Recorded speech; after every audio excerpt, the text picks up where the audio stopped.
So before you had Edward Kenway and before you had Jax Teller, there was Cade Skywalker, a Jedi turned bounty hunter turned junkie who just so happens to be the descendant of Luke Skywalker himself. Sounds like the perfect anti-hero for a new era of Star Wars, right?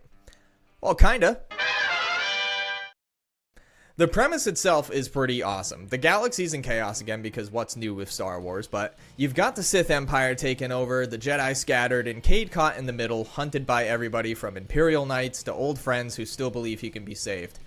The problem is the story sprawls way too wide. At its best, Legacy feels like a massive Star Wars movie, space battles, politics, lightsabers, smugglers, all of that good stuff. But unlike a movie, a comic doesn't have the luxury of editing.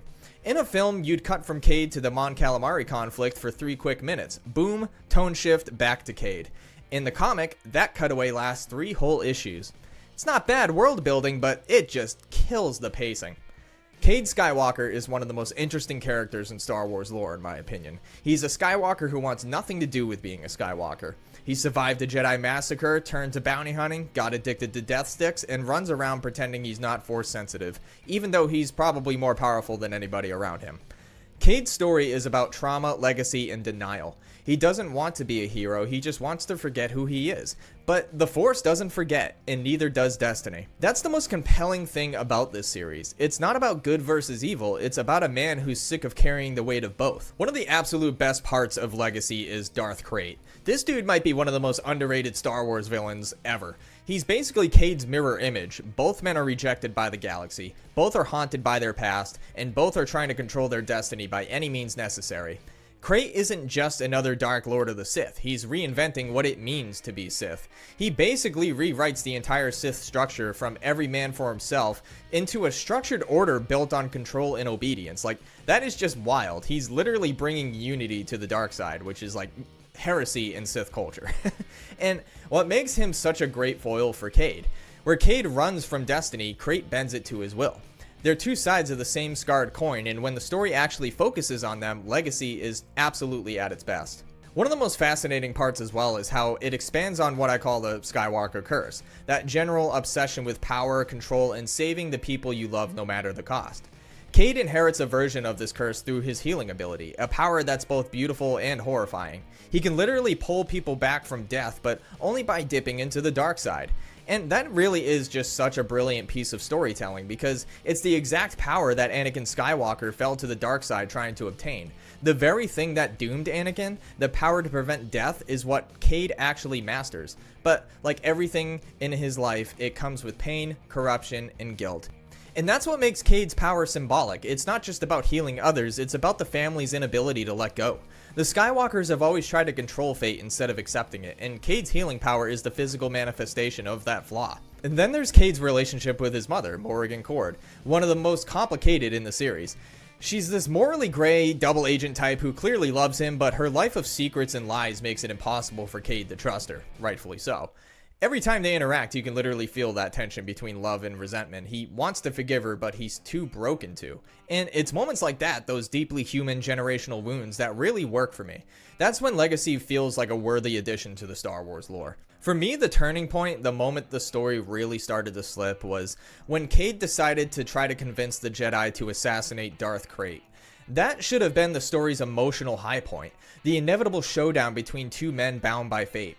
But instead, the entire section gets bogged down by side stories and sudden tie-ins that just feel so out of place. And yeah, I'm talking about Celeste Morn and the Mur Talisman crossover from the KOTOR comics. Now, don't get me wrong, you guys know I love the KOTOR comics. I think they're some of the best stories ever told, but this crossover just felt totally shoehorned. Celeste and the Mur artifact belong to a completely different era, and while I understand what they were trying to do, connect Cade's story to the ancient Sith history, it just ends up derailing the entire main narrative. It's like the comic suddenly forgot what the story was telling.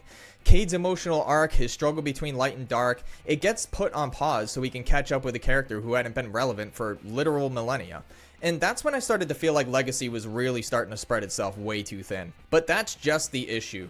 Pacing really does define Star Wars Legacy. Every time it builds up emotional momentum, it gets distracted by something shiny in another corner of the galaxy. Like, I think this series really wanted to show the scale of the future era, the Empire, the Fel Dynasty, the new Sith Order, and the Mon Calamari genocide, like all of that. But when you're following a character as personal and conflicted as Cade, those huge emotional subplots just slow down everything. It's not that they're bad, they probably make some pretty good spin-offs, but for Legacy itself, they often pull focus away from the emotional story that actually matters. If this series had been about 20 issues shorter, trimmed down to focus on Cade, Krayt, and the people closest to them, it really could have been like one of the best Star Wars stories ever written. Now, speaking of writing, let's talk about this real quick. I know that there was supposed to be like this big gritty edgy like story, but dude, like sometimes it feels like Spike TV wrote this dialogue. Like there are moments where it's trying to like so hard to sound cool, but it just ends up sounding so awkward. Like characters will drop lines like that Clark and Sith never leaves us alone, like, which is clearly supposed to be like an F-bomb but in space language, but like I get it, we're in a galaxy far away, so you can't exactly have Cade dropping F-bombs and stuff, but dude, some of those replacements for the words just felt so forced. Like, it's like the comic is trying to convince you that it's mature instead of actually just being mature. And it's really a shame, though, because when the writing calms down and lets the characters breathe, there really are some genuine great moments of dialogue in there.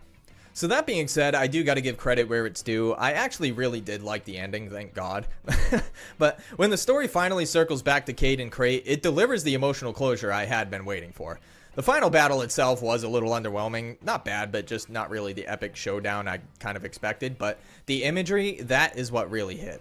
Cade floating in space after the fight mirrors the beginning of the series when he faked his death as a kid after the Jedi Massacre. It's a full circle moment of him literally back where his story began, but this time he's at peace.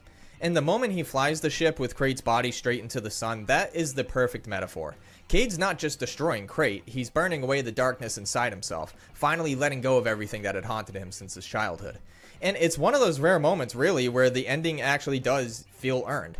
After all the chaos, the filler, the side plots, that image of Cade drifting through space, alive, free, and unburdened, it really does tie it all together beautifully. So in the end, Star Wars Legacy did have all the right ingredients: a flawed but fascinating protagonist, a villain who redefined the Sith, a massive galaxy full of lore, and a timeline far enough removed to take real risks. It just didn't know when to stop. Cade Skywalker is a great character stuck with the wrong writers. He's one of the most human Skywalkers we've ever seen, a man torn between who he is and who he's supposed to be. But the stories surrounding him didn't trust that simplicity. It kept trying to be bigger instead of trying to be better. Instead, we got a great character in a galaxy that just didn't know when to stop talking long enough to let him shine.